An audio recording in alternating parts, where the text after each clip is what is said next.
Welcome to Myanmar Musings, a podcast of the Myanmar Research Centre at the Australian National University, Canberra. I'm Luke Corbin, and today it's August the 5th, 2021. We're bringing you another seminar that was live recorded at the Myanmar Update 2021 conference last month. Today's talk is by Sara Tödt from RMIT University, that's the Royal Melbourne Institute of Technology in Melbourne, Australia. Sara's presentation is titled, How are fashion workers in Myanmar surviving the COVID-19 pandemic? Initial findings of struggles and resilience. Her presentation is chaired by Mark Purcell, who's the CEO of the Australian Council for International Development. And following her talk, she answers 2 or 3 questions. So sit back, relax, and enjoy the next 26 minutes on this really important research on the super dynamic garment industry. Over to Mark now. Hello, my name is Mark Purcell. I'm from the Australian Council for International Development, which is the peak body for Australia's international development humanitarian NGOs, many of which are working with partners in Myanmar currently. Our final speaker is Sara Tödt, who is a lecturer at RMIT, and she's presenting her research on how fashion workers in Myanmar are surviving the COVID-19 pandemic and its initial findings, but obviously the research has absolute relevance to the current pandemic and its explosion through Delta. Sara, over to you. Thank you so much. And I think this will in some ways tie in a bit with the fantastic overview that Nicholas gave before about the international responses, but going into more of how women garment workers are experiencing COVID-19 and also a little bit of the coup. But mostly my presentation will focus on data that relates to what they said prior to the coup. And this paper that I'm presenting sits within my wider doctoral research. And in this paper, I'm looking particularly at how women garment workers are showing resilience in the face of COVID-19 and the coup. And that sits within the question of how women garment workers are navigating change in times of crisis. And that is framed by my wider research question of how the changing presence of global garment industry in Myanmar is changing women's lives. And that's been very evident in the many talks and panels in this conference so far, and that people have laid out very brilliantly is the amount of change that Myanmar has faced over not just the last year, but over a long period of time. And same goes for the garment industry. We've seen tremendous growth since the removal of the sanctions, where the value of garment exports tripled between 2016 and 2018. The amount of people being employed in the garment industry has rapidly increased. It's predicted to grow to 1 million people by DMGMA in 2020. That obviously did not happen as COVID-19 hit global demand for garment pretty hard. And in the first wave of COVID-19, about 60,000 garment workers were laid off in Myanmar. Another 350,000 were continuously under threats of layoffs. And we know from the women that we've talked to that a lot of them has been for a substantial amount of times without work, without income during 2020. And these women and their families have become dependent on this income. And we see that as well as the global demand for fashion was slowly picking back up. The coup, as we know, happened 1st of February. And women garment workers were really at the forefront of protests at the beginning of the response to the coup. We could see them protesting in industrial zones, showing extreme bravery and being spurred on, organised by union leaders who've also been captured in this reaction from the military to the coup, so the protest, Our partners in Myanmar are telling us that the violent clash between protesters and the military in the Chinese-owned garment factory in March changed the dynamics of women garment workers participating in the protest as they saw how violently this turned out. And many of them fled Yangon.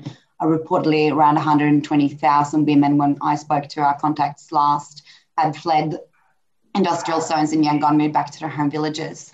And fashion brands are trying to respond and navigate this very changing time in Myanmar. We saw many of the fashion brands that source from the country pause or cancel orders and say that they would not be placing new orders when the military coup took place. However, some have changed their positions on this, notably H&M and Primark, coming out with statements saying that they have conducted due diligence and risk analysis, and that they are willing to place new orders in Myanmar.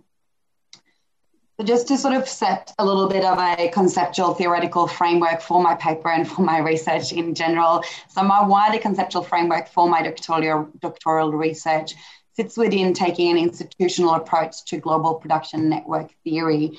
And I look at and conceptualize garment production networks as a meso-level gender regime within the gender institution, and how women are trying to navigate this gender regime in addition to roles and responsibilities, identities in their families, communities, etc. And looking at how the changing presence of the global garment production industry in Myanmar is shaping women's lives, but also shaping gender patterns of work in Myanmar. And within this specific context of women and the garment workers in this time of crisis in Myanmar, both with COVID-19 and the coup, I'm looking towards concept of resilience and how it's been developed in value chain literature, but also how it's been developed within feminist literature that looks at it as an individual type of resilience. I note that in value chain literature, the focus has been mostly on lead firms, how to protect lead firms and how they can respond to a crisis in a manner that helps them return to an original or better state after a crisis. And I see that flexibility is a key aspect of this response. And we see that play out in COVID-19 with how fashion brands responded all over the globe with cancelling orders, delaying payments, and indeed how that worked to protect lead firms rather than workers. And asking the question of how workers can show resilience, can be part of a strategy for value chains and lead firms, fashion brands in this situation to protect them and to bring them on board in this process of building resilience. And this other body of literature on resilience looks at it as a type of labour agency that concerns the small acts that individuals use to cope and get by in their everyday realities. And this, for me, draws more on the gender institution of how resilience is shaped by the social context and the social relations that individuals are set and embedded within. And this body of literature departs from the idea that resilience and agency can only be found in wide-scale organised acts, but that it can be found also in the hidden life stories of everyday decisions and choices. And that's what I'm concerned with when I talk to these women about how they're navigating these changing times. And I really want to take a little moment to just mention how this research could not have been conducted without the amazing support and collaboration with our partners in Myanmar, who I'd hoped to be part of this presentation for obvious reasons. They could not, but we continue to have a great relationship working together, and they have conducted all of these interviews with the women in Myanmar. We've collaboratively developed interview questions in having workshops, and it's been a really fruitful collaboration. So what we have done, we've interviewed 24 women garment workers, and we've conducted 2 rounds of interviews. And the first round of interviews took place between December 2020 and January 2021, so pre-coup. And we've also done a second round of interviews, which again, by the fantastic bravery and resilience by our partners in Myanmar, making that happen, and now in June, where they contacted the same 24 women whom they have updated us on how they're surviving and how they're coping in this time of the coup. And we asked the women in the first round of interviews about how they make decisions around work, who they're influenced by, what they found to be particularly important influences from their home, their reproductive sphere, how they find that perhaps work is influencing things and aspects in their lives and livelihood strategies, such as when they have kids, when they get married, etc. So just to give you a little basic introduction to who these women are, they are aged between 19 and 45, which to us was a little bit of a wider age band that perhaps we was expecting, a little bit older women, which is fantastic because a lot of these women actually have up to 16, 18 years of experience of working in the garment industry in Myanmar, and really tell us rich stories of what that's like and the change that they've seen and experienced during that time. We can also see this wider age span in terms of many of them, or not many, but 5 of them having children, which is typical, a thing that's been mentioned in other reports about the garment workers in Myanmar, that it's a job that you do before you have kids. So we can see here that we're getting sort of slightly different stories from women who've chosen to come back to work after having kids. And also 13 of the women that we talked to, of these 24 women, were still without work at the time of the first interviews in January 2021. So what's happened to these women during COVID-19? So 16 out of the 24 women lost their jobs for substantial amounts of time during 2020, the majority between April to December, so almost a full year going without income. And they speak about how losing their jobs often happen in a very abrupt and without warning. 11 of the women were still without work, as I was mentioning, and several of the women speak about how during this time of not having any income, they'd moved from their lives, left their lives in Yangon, moved back to their home villages, and 5 of them were still living at home in their hometowns. We also see how factories responding to these decisions by lead firms to show in their ways their resilience of the value chain, and factory management responding to this dynamics in the value chain by trying to keep people employed, but also a lot of times having to do mass layoffs.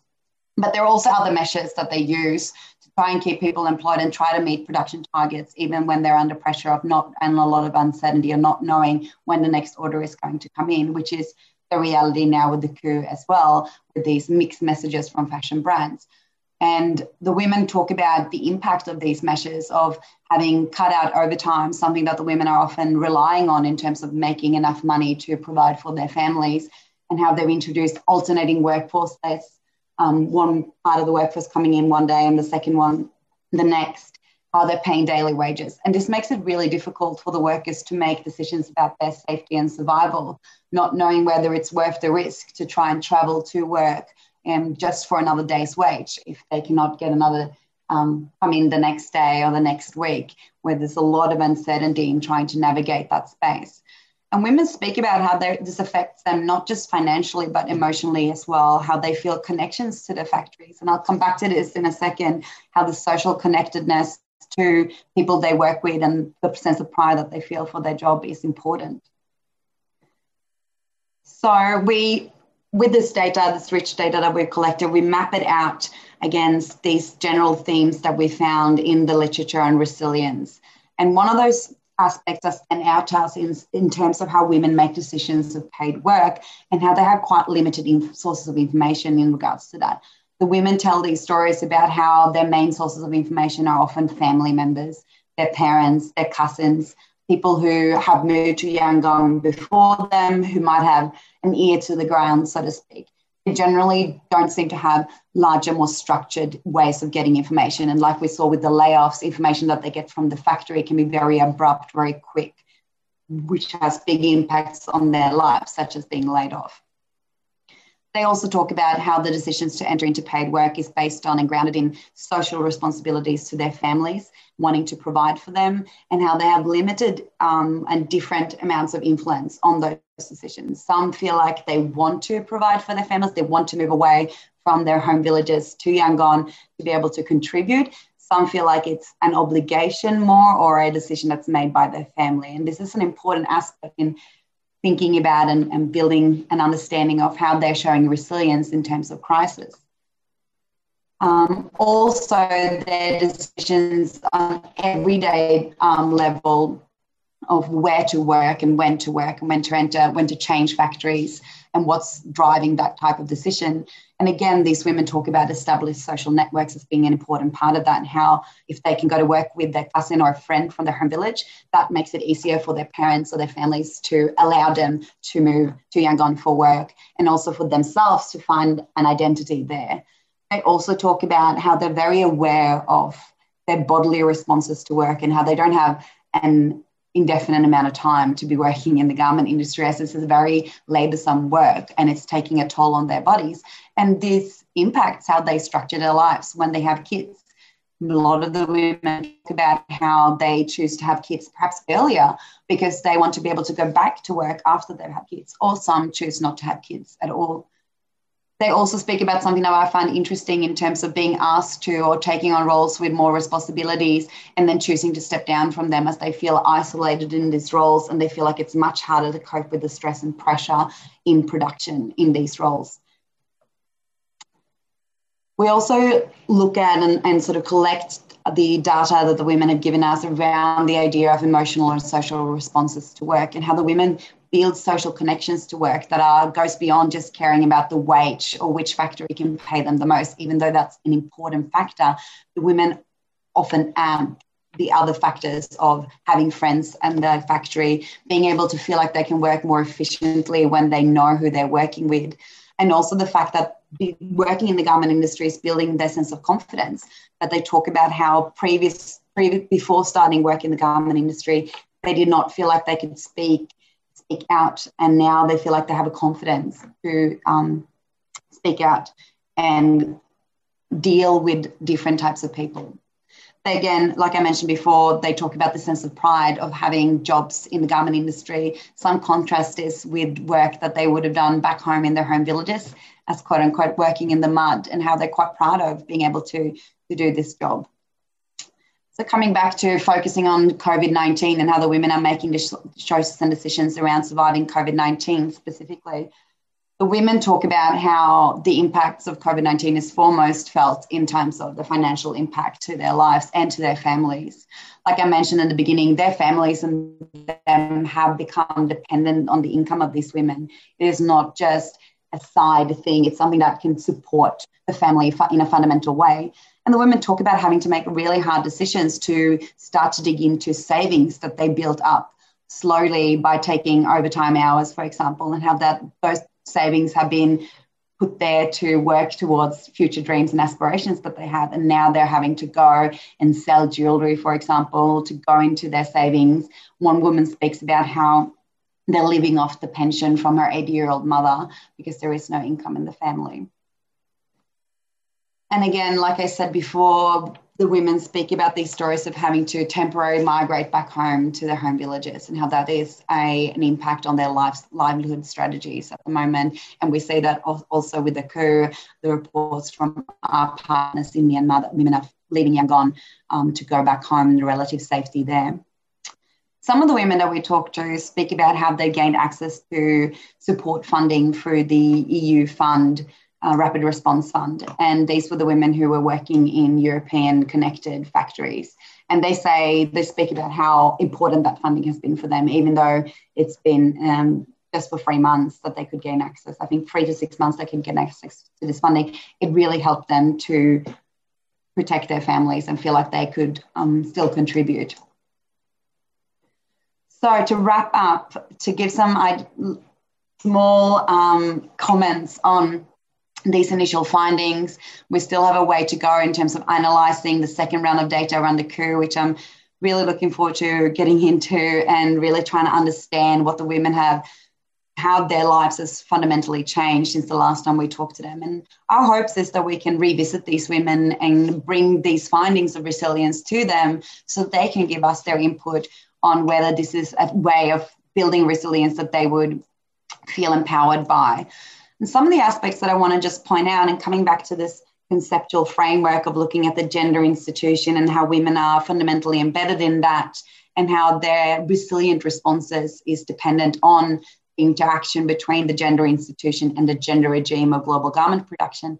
We see how women talk about this social connectedness as a very important aspect with work, and how they're often without work, very isolated. They've moved from their villages to the city and they're vulnerable there. They are without work, with post-production, really vulnerable in terms of modern slavery, forced labour. We've seen this in other countries before when women lose their jobs and are displaced from their families, their social connections. But also how social connectedness is a way for them to feel safe at work and feel that they can be productive in terms of coming back to the same factories that they worked in before. Again, with the physical resilience of feeling the bodily impacts of working in the garment industry and having this worry about if they're having to take breaks from work for whatever reason, but they cannot come back because of their age and their bodies not being able to cope with that. Those are a few aspects that we're looking into as potential areas where you can build resilience and support women in those spaces of helping them respond to crisis.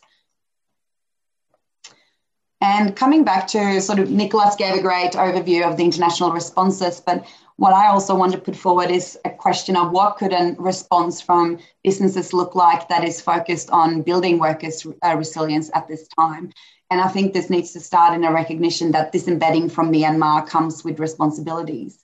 And would like to give the analogy of when a mine ends, of how we have this expectation on mining companies to engage in reforestation processes. Well, in some ways, connecting to the social connectedness that the women places so much importance on, perhaps there is a role here for businesses to think about how can we restore the social ecosystem of these women.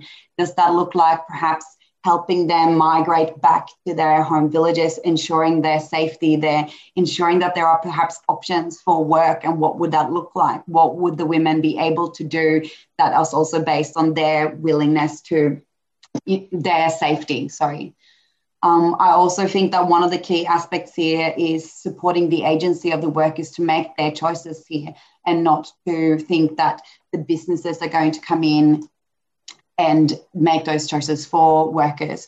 They are the ones who know what the risk situation is for them. They're the ones who know whether they're making an income for their family is something that is more important than perhaps risking going from their hometowns to the city. And I'm getting a very nice 1 minute warning, and I will wrap up here in a second. Another aspect to point out is this funding that the women speak about as being very helpful for them. And you might wonder where the future responses to this situation in Myanmar might entail talking to brands about creating a support fund for a country that is seeing such tremendous change, and that's been so where workers have been really dependent on this work from global production networks, whether they should also pay into a fund where they can support workers when this type of crisis happen. Thank you so much. I will not use my extra slides, don't worry. Thank you so much, Sara, for that, to you and your Myanmar local research partners for that fascinating and very important research. I think quite extraordinary that you've conducted it in June of this year, I think, under the current conditions. I think we'd all agree. Sara, there's a question here about what is the most visible impact of the coup on women garment makers. Could you tackle that? Thank you.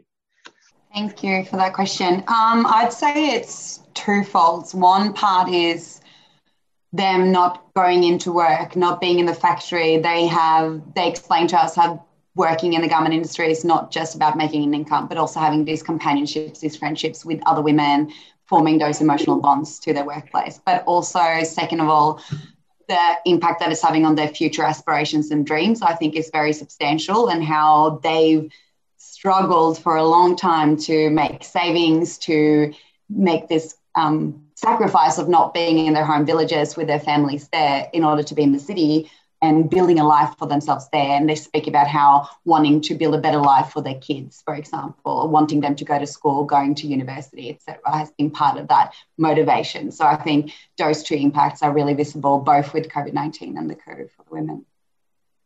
Sara, a question for you just regarding, did the garment workers lose jobs as a result of the Rohingya crisis, as a result of any international backlash? And if so, why do foreign institutions push for sanctions? And then I'd like just come back to how you see the role of industry support funds post-coup, given that already limited state mechanisms of social support are no longer functioning at all.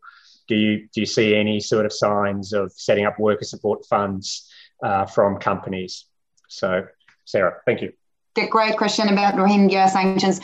No, not in the same scale at all as we've seen with the previous sanctions, because they were much more targeted against the military and military people of Kathmandu. So that was not as widespread of an economical sanction as last time when the EU and particularly the US sanctions were basically targeting the garment industry, because that was one of the major exports to the US, and they blocked all exports from Myanmar. So no, we didn't see the same impacts on employment of workers as a response to that. In the wider sense of the sanctions, of course, wide economical sanctions are always going to impact people at the bottom of those value chains the most. At the same time as Nicholas, and I'll leave this to you, but we're seeing businesses taking responsibility to disconnect and disembed themselves from Myanmar in that space, because they are feeling the risks of continuing to source from and operate in Myanmar. Hi, Sara. My question's for you. So you spoke about this role of companies perhaps empowering workers and comparing this to this sort of environmental laws. So I was wondering, to what extent is there sort of an obligation on Western countries to implement legislation to sort of require companies to do that? Because we've sort of seen in the past few years a lot of Western countries adopting sort of human rights due diligence laws, which are quite broad. Thanks. I think that's an excellent question, and in a moment where I wish I was a legal scholar rather than an international business scholar. But from my perspective, I mean, we see in Australia with the modern slavery, for example, mostly what it does is push companies to report, not to take much action often. So H&M, Primark, I mean, you could argue that they are based in countries where these kinds of laws are pushing them to be at a level where they take human rights due diligence very seriously, for example. I do think that relying on that as the only source is not viable. But what we see might be that the actions of companies like H&M sets the standard for the industry, and that potentially I think that has more power in terms of bringing other companies on board and pushing other companies to do the same, and that it's a cultural movement of what we as international community, as consumers, but also shareholders of these companies should expect from them, and that needs to sort of happen at the same time as that legal push for it. But I don't think that the legal push for these kinds of laws is necessarily resulting in this kind of stronger action that's embedded in an understanding of what sourcing actually, how it impacts workers' everyday lives, because that legal mechanisms doesn't take that into account. And I think just to briefly, just what Michael or Gerard, was saying before about this appetite for a support fund, I think that seeing that H&M and Primark are revisiting the decisions to source from Myanmar, I think that is a sign that they want to do something, they just don't know how. And their way to do that is sending their signal that we are willing to place orders here if we can, even though logistically and business-wise, it doesn't really make sense for them to do so. They're sort of sending a message of responsibility in terms of how they're impacting workers' lives in that regard. Thanks, Sarah, and great analysis on Myanmar, and it gives us, great hope that Myanmar studies is flourishing. So a big round of applause to all of our panellists. Thank you very much, Sarah.